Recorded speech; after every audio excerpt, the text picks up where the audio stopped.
Tuhan. Oke Bapak Ibu, kembali lagi saya ucapkan shalom kepada kita semua. Shalom Bapak Ibu, lambaikan tangannya saudara ya. Seperti suara saya jelas sekali ya, puji Tuhan. Ya. Gimana kabar Bapak Ibu? Ya. Ajukan jempolnya. Yes. Iya, ya. Jempolnya 2 ya. Oke. Jempol 4 boleh juga. Oke. Puji Tuhan Bapak Ibu ya. Ya kita semua dalam keadaan sehat ya di masa pandemi ini. Tuhan jaga, Tuhan lindungi meskipun sempat ada sakit penyakit, tapi Tuhan tetap terus berkati kita ya dengan kesehatan yang sempurna. Nah saudara yang kasih Tuhan Yesus, saya hari-hari ini melihat bahwa Tuhan ingatkan satu hal ya saudara ya, melihat kejadian yang ada saudara ya, lalu saya mengulang saudara ya, mencoba memikirkan hal-hal yang dahulu saudara ya, soal hidup ini Bapak Ibu ya. Suatu ketika saudara ada seorang saudara datang ke sebuah mall dan kemudian dia WA, waktu itu zamannya BB ya, BlackBerry. Dia kirim message ke BlackBerry kepada saudaranya, para temannya saudara, dan kemudian dia bilang begini, "Koh nanti tolong urusi saya ya." Pesannya singkat, "Koh nanti tolong urusi saya," gitu ya. Dan apa yang terjadi? Kemudian dia naik masuk ke mall tersebut, kemudian naik ke lantai yang paling atas, dan kemudian dia terjun bebas, saudara ya, dan dia mati, saudara. Hidup itu, saudara, kita lihat begitu mudahnya orang mengambil jalan pintas. Lalu ada kejadian lagi, saudara ya, kejadian lagi. Saya nggak tahu nih orang Kristen atau bukan, ya. Seorang pria berbadan besar, saudara, punya istrinya badannya kecil, saudara ya. Tetapi gara-gara saudara diceraikan, kemudian dia live Facebook, kemudian gantung diri, saudara. Ya, saya pikir ini kenapa ya? Kenapa begitu banyak gitu ya? Orang tuh cuma karena satu masalah, karena satu hal yang mengganggu hati dan pikiran, kemudian jalan pikir jadi buntu, saudara. Ya. Yang pertama saya ceritakan itu mungkin dia terlibat hutang. Yang kedua karena cerai. Dan lebih miris lagi saudara, ada seorang wanita baru lulus dari Australia saudara. Makan bersama dengan kedua orang tuanya, orang Kristen, percaya kepada Tuhan Yesus saudara. Pada saat makan, anak ini seorang wanita saudara, dia pamit kepada kedua orang tuanya untuk ke toilet. Tapi setelah 30 menit, tidak kembali saudara. Lalu ibunya dengar gini, ada orang terjun dari lantai 4. Waktu dilihat, dicek, ternyata anaknya, Bapak Ibu. Anaknya stres, saudara. Karena tidak dapat pekerjaan, katanya begitu, saudara. Saudara, itu miris sekali. Kalau kita orang Kristen, itu miris sekali. Kenapa? Kok begitu gampangnya hidup ini diakhiri, Bapak Ibu? Ya, begitu gampangnya, saudara. Padahal hidup ini kalau kita tahu, saudara, hidup ini kalau nanti kita lihat, saudara, hidup ini sangat-sangat berarti sekali, saudara. Ya. Belum lagi, saudara, kabar terakhir, ya, seorang Kristen, saudara, seorang percaya, tetapi ya melakukan, saudara, bunuh diri, saudara. Itu bagi saya hal yang tidak bisa saya terima, saudara. Kenapa? Karena hidup ini sangat berharga sekali, saudara. Ya, sangat berharga sekali. Nah, saudara, pada malam hari ini Bapak Ibu, saya akan menyampaikan hal ini, saudara. Bagaimana kita memandang hidup ini, saudara, sesuai dengan apa yang Tuhan mau, saudara. Kita sebentar, saya akan share screen sebentar ya.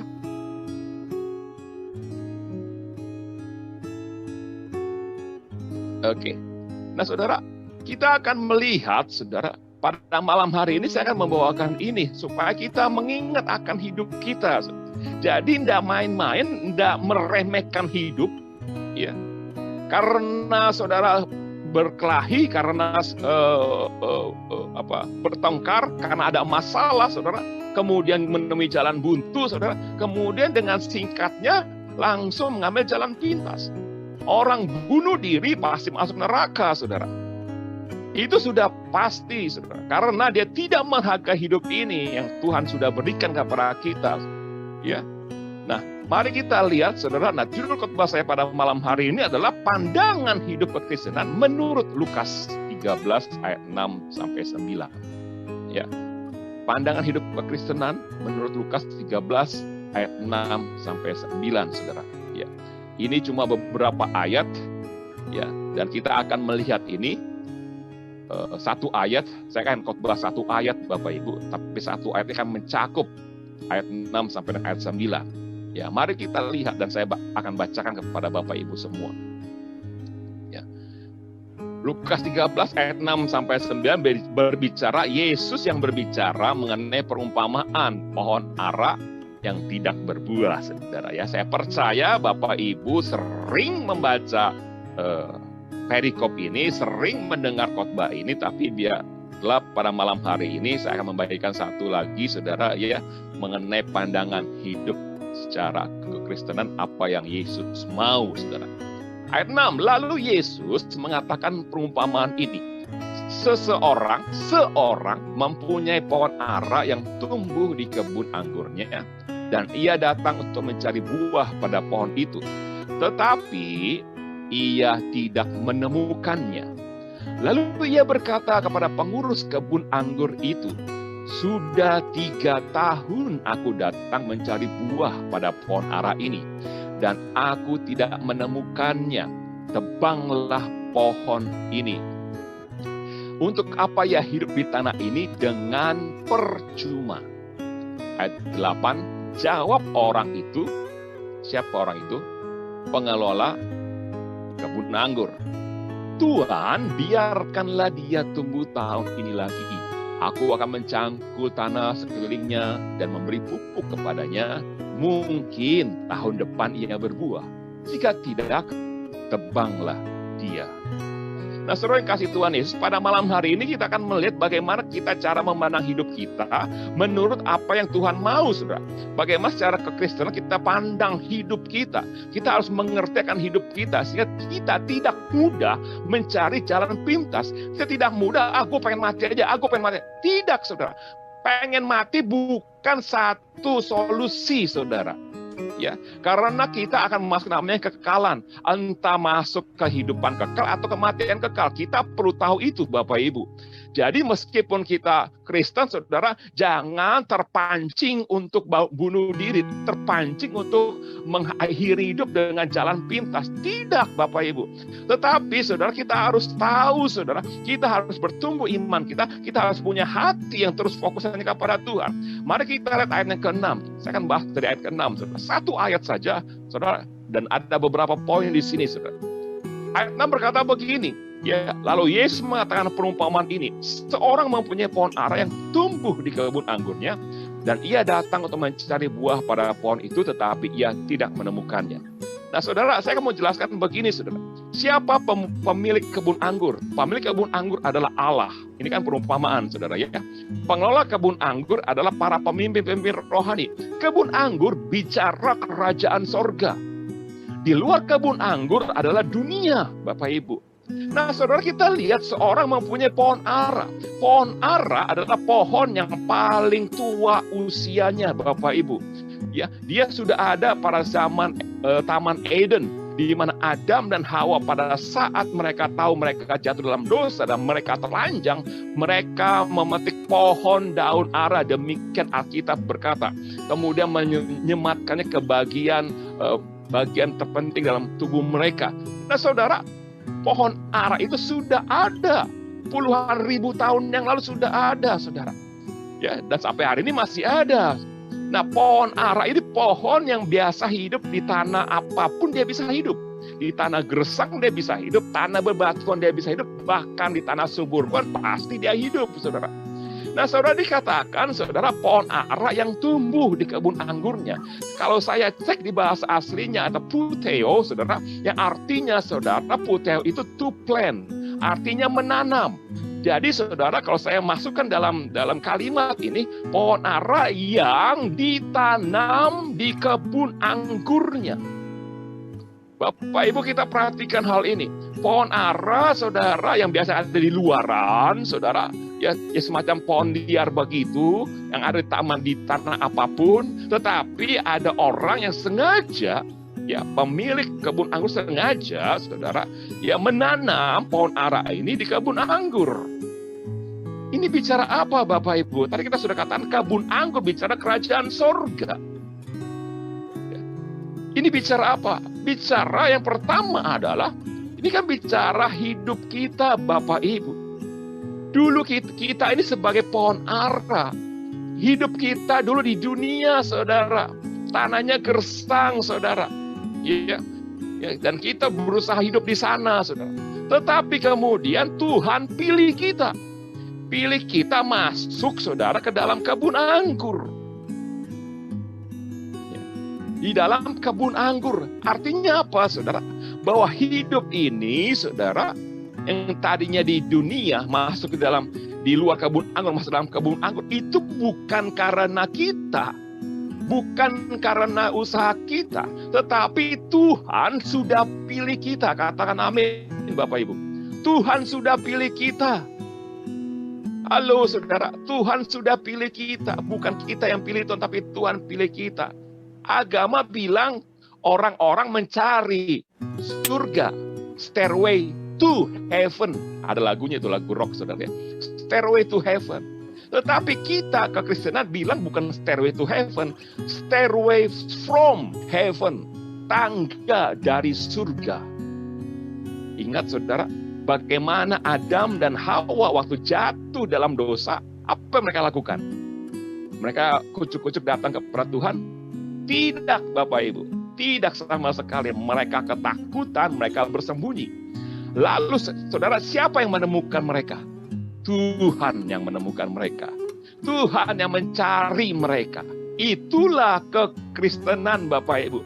Kalau Bapak Ibu sampai hari ini, dan hari ini ada di DPP, dan hari ini masih percaya kepada Yesus, ingatlah satu hal, bahwa hidup kita itu karena hidup itu adalah pilihan Tuhan. Tuhan sudah memilih kita untuk kita masuk dalam kerajaan-Nya. Jadi kalau kita punya pandangan hidup seperti ini, Bapak Ibu, ya, berarti Tuhan itu sangat menghargai kita, betul gak? Mungkin dulu kita adalah pecundang, mungkin dulu kita adalah pembunuh, mungkin kita dulu tindakannya bejat, moralnya bejat, saudara. Penipu, saudara. Tetapi Tuhan yang begitu besar, Tuhan yang begitu kudus, saudara, mau memilih kita untuk kemudian dipindahkan ke dalam kerajaan-Nya, saudara. Kerajaan surga. Coba saudara bayangkan, betapa berharganya hidup kita. Kalau kita punya pandangan seperti ini, saudara, kita akan sadar bahwa hidup ini begitu berarti buat Allah. Begitu berarti bagi Allah, saudara. Jadi kita tidak main-main dengan hidup ini. Tidak menganggap remeh hidup ini. Tidak mengambil jalan pintas kalau terjadi masalah. Dan kita harus kembalikan, kalau terjadi masalah, kita kembalikan saja kepada Allah kita yang sudah memilih kita. Betul nggak Bapak Ibu? Itu kan secara simpel saja. Ya, simpel saja kan, begitu, kembalikan saja hidup kita kepada Allah. Tuhan ini bagaimana? Aku punya masalah. Dan saya percaya Tuhan pasti tolong kita. Katakan amin, saudara. Jadi saudara, kalau kita punya pandangan hidup seperti ini, saudara, ya, hidup kita jadi enak, saudara, enteng, saudara. Kenapa? Ya karena Tuhan sudah pilih kita dan kita sangat berharga. Tumbuh, saudara, pohon ara sengaja ditanam di kebun anggur, saudara. Ya. Mari kita renungkan hidup kita. Apa yang sudah kita buat? Tuhan sudah pilih kita. Hargailah apa yang Tuhan sudah buat. Artinya, saudara, ini juga berarti bahwa hidup kita bukan lagi, saudara, terikat oleh sistem dunia, tapi sudah terikat dengan sistem kerajaan sorga. Amin. Sudah terikat dengan sistem kerajaan sorga, sehingga hidup kita itu dipagari dengan hukum-hukum kerajaan sorga yang akan nanti membawa kita ke dalam kehidupan kekal. Ya, kalau ada orang Kristen memakai jalan pintas, harusnya saudara berpikir ulang untuk mengambil hal itu. Kalau tahu prinsip seperti ini, saudara, ya, bahwa hidup kita itu sangat-sangat berharga, saudara. Buat apa Tuhan, saudara, mencari, saudara? Oh, ini yang akan diselamatkan. Oh, ini, saudara. Ya, karena Dia mengasihi kita. Mengasihi kita manusia terus dikasih, saudara. Kita adalah ciptaan yang paling tinggi dari segala ciptaan yang ada. Dan hidup kita itu sangat berharga. Yang pertama, hidup kita adalah Allah yang memilih. Hidup kita adalah pilihan Allah. Lalu saudara, kita lihat lanjut saudara dalam satu ayat ini. Dikatakan saudara, di kebun anggurnya. Pohon ara yang tumbuh di kebun anggurnya. Yang sengaja ditanam di kebun anggurnya. Kebun anggurnya siapa? Pemilik kebun anggur. Saudara, bicara kebun, saudara, berarti tanaman di situ dipelihara dengan baik tentunya. Makanya namanya kebun. Ya, dipelihara dengan baik, diolah dengan baik, sehingga kebun anggur ini bisa menghasilkan buah anggur yang manis, saudara. Saudara yang kasih Tuhan Yesus, pohon ara yang biasanya di tanah gersang, tanah bebatuan, tetap bisa hidup. Apalagi dipindahkan ke kebun anggur, pasti dia akan hidupnya luar biasa. Saudara, yang kedua bicara begini, hidup kita di dalam Tuhan, yakinlah bahwa hidup kita itu diberkati, katakan amin. Diberkati Bapak Ibu. Karena apa? Pemilik kebun anggur itu akan memelihara kebun anggurnya. Betul enggak Bapak Ibu? Demikian juga hidup kita. Kalau kita sudah dalam kerajaan surga, yakinlah hidup kita dipelihara oleh Tuhan. Coba cek, dipelihara sama Tuhan, saudara. Hidup saya dipelihara oleh Tuhan. Dari dulu sebelum bertobat sampai hari ini, saudara. Tuhan pelihara hidup kami, hidup saya. Meskipun sempat saudara sakit keras berapa kali sudah masuk rumah sakit, Tuhan tetap pelihara hidup saya. Saudara, hidup ini penuh dengan berkat. Nah saudara, berkat itu bukan saja bicara harta, uang, fulus, money, hepeng saudara. Bukan saja bicara itu saudara.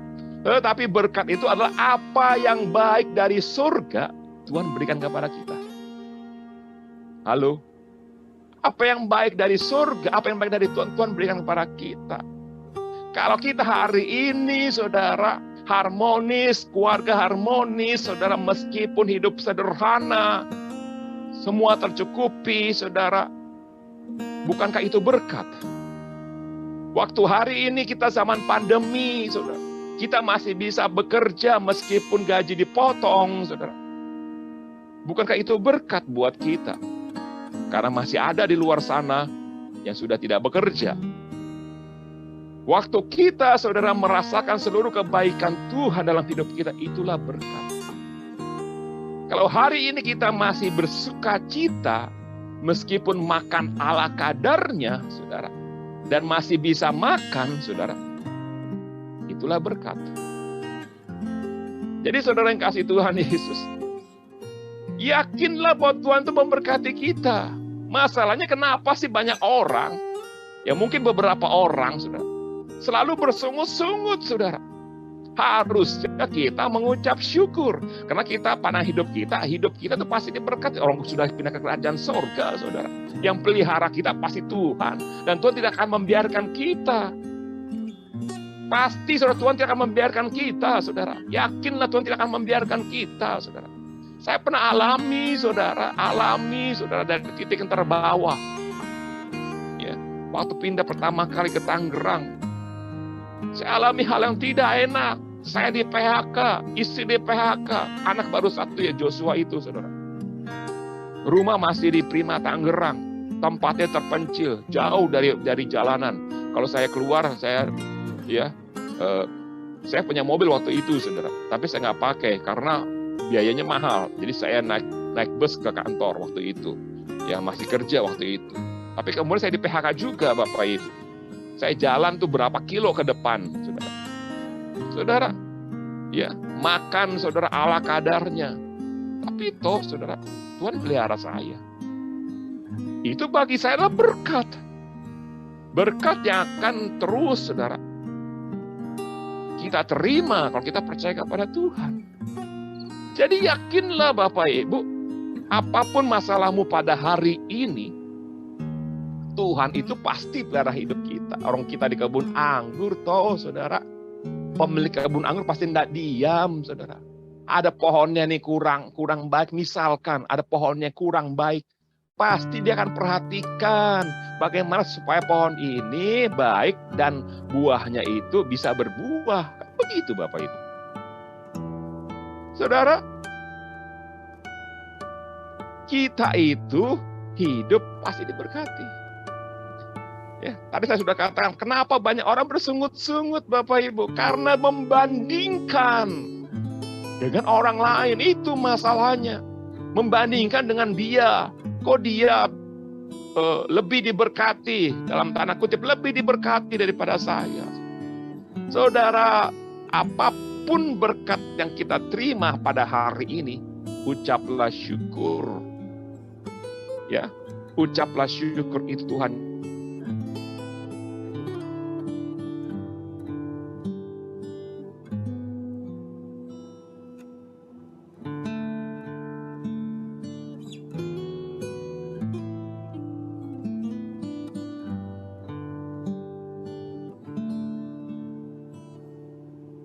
Nikmati saja.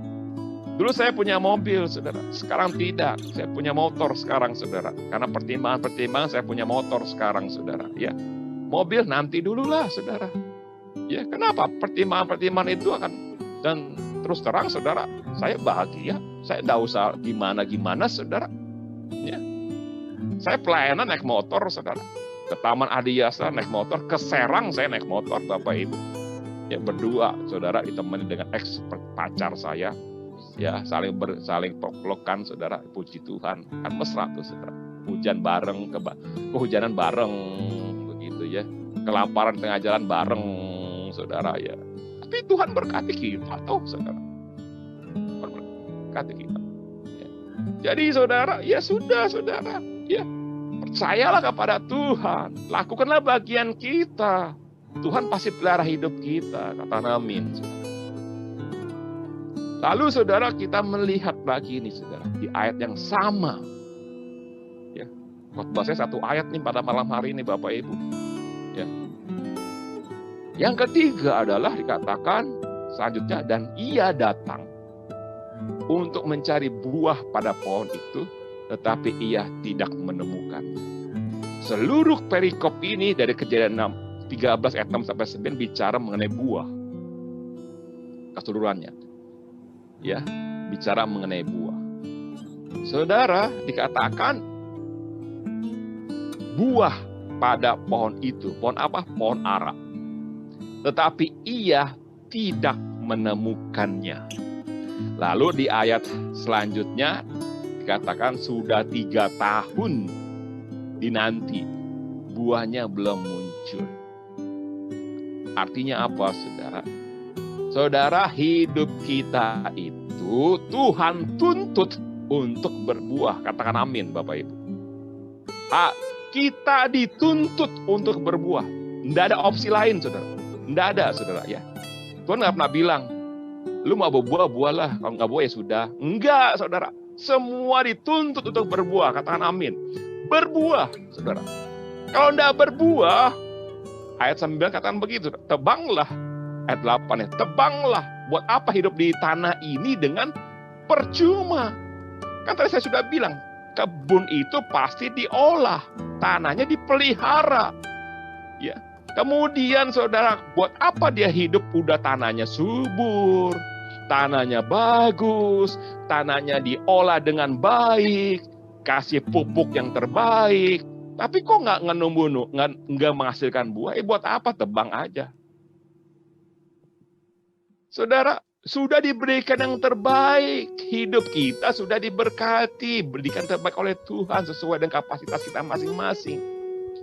Yang ketiga lah, hidup kita tuh harus berbuah. Apa sih buah, saudara?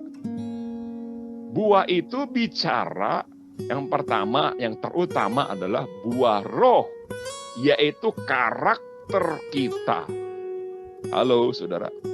Ya, buah roh ada di mana? Nanti Bapak Ibu cari ya. Di Alkitab pasti tentunya. Antara Kejadian sampai Wahyu ada buah roh. Haleluya. Ya, saudara, buah roh itu harus kita hasilkan.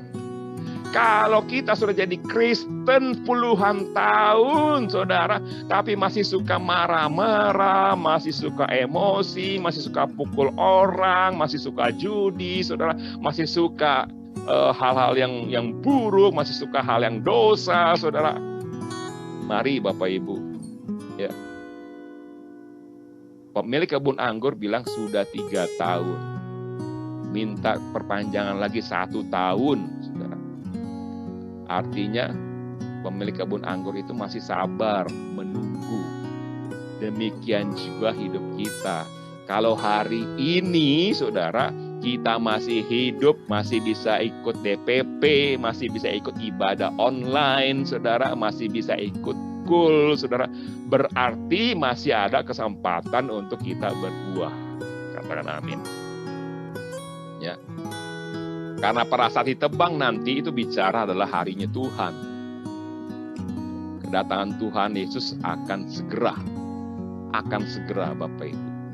Jadi saudara, hidup kita harus berbuah. Berbuah saudara. Nah kalau pohon berbuah, buahnya manis, pasti yang diberkati adalah pemilik pohon.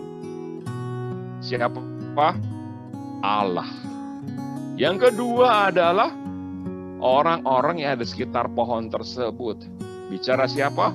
Sesama kita. Jadi saudara, hidup kita harus berubah. Dulu saya orang yang emosian, Bapak Ibu, saudara. Disalib dari kiri, saudara, saya Uber, saudara. Haleluya. Jangan ditiru ya. Don't try this at home. Ya, jangan ditiru. Ya, enggak boleh ditiru, ya, saudara ya. Kata-kata kotor keluar dari mulut saya.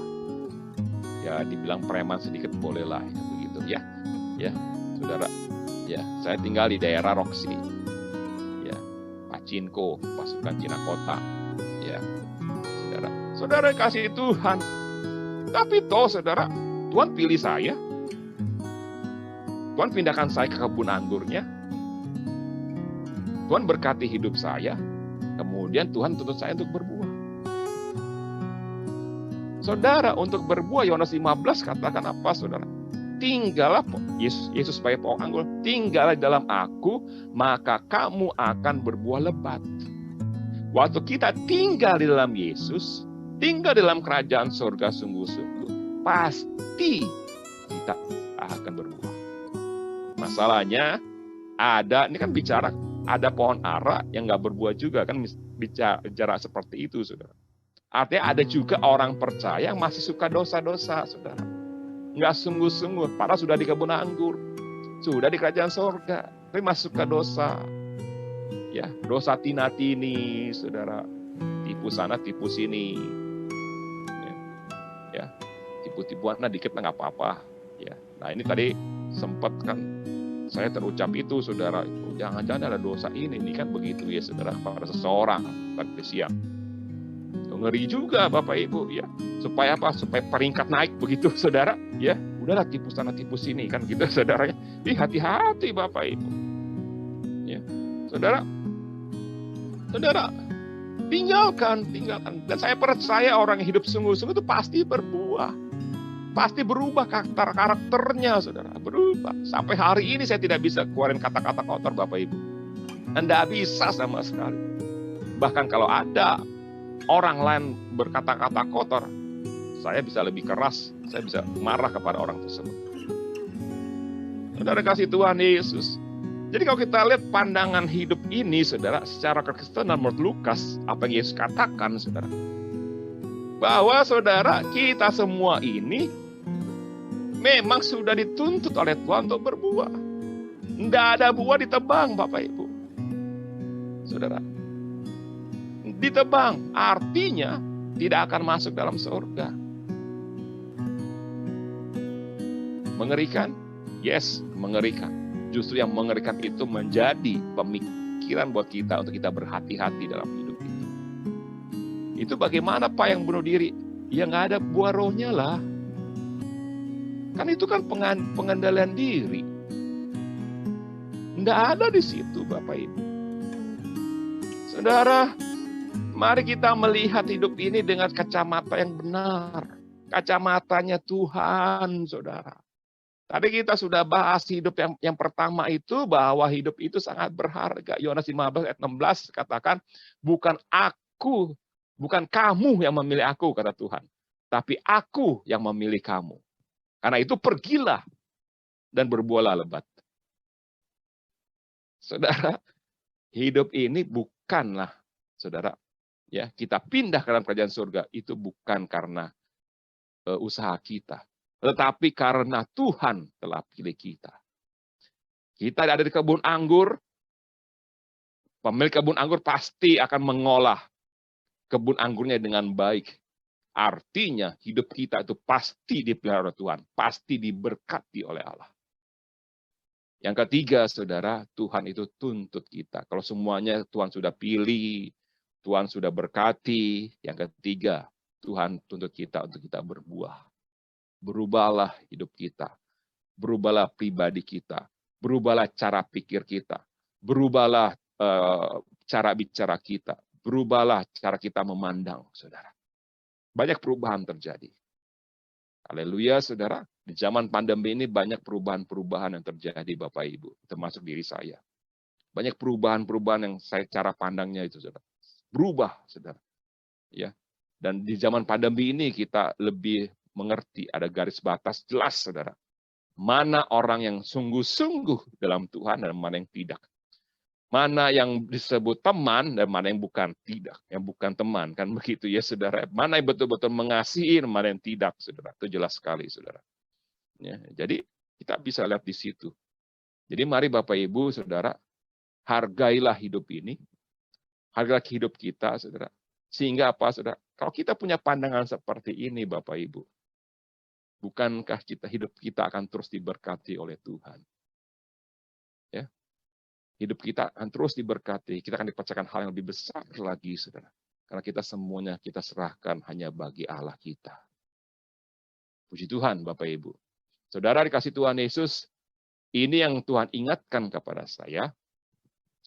Jadi, saudara, mari sekarang kita ubah paradigma kita hargai hidup kita, saudara, biar ke depan kita melangkah dengan mantap bersama dengan Tuhan. Tuhan berkati kita semua. Haleluya. Puji Tuhan.